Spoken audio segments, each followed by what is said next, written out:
learners. Today we will master active and passive voice. Don't worry, it's super easy once you know the rules. Let's dive in. Active voice means the subject does the action. Example, she writes a letter. In this example, she is a subject who is actively doing the action of writing. Passive voice means the subject receives the action. Example, a letter is written by her. Here, a letter, which is the object in the active voice sentence, she writes a letter, is moved to the subject position. How to convert active voice into passive voice? Here comes the golden rules for conversion. First, identify subject, verb, and object in the sentence.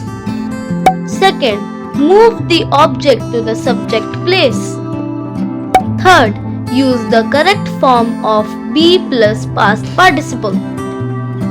Since the sentence "the cat chases the dog" is in simple present tense, the correct form of verb in the passive voice will be is chased. And fourth, add by plus subject if needed. In this sentence, the passive voice will be the dog is chased by the cat. Notice how the verb changes with each tense.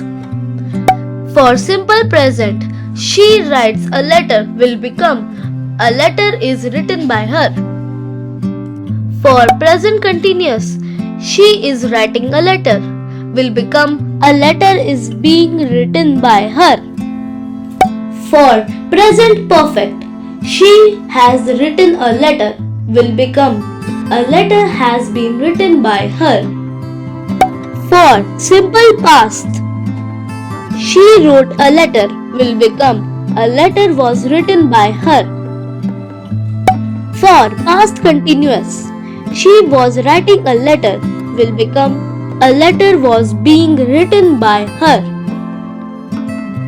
For past perfect, she had written a letter will become a letter had been written by her. For simple future, she will write a letter will become a letter will be written by her. And for future perfect, she will have written a letter will become a letter will have been written by her. Let's check out some special cases. Imperatives. Close the door will change into let the door be closed. Modal verbs. She can write a letter will change into a letter can be written by her. So, remember, active voice shows who does the action. Passive voice shows who receives it. Practice with different tenses and you will be a pro in no time.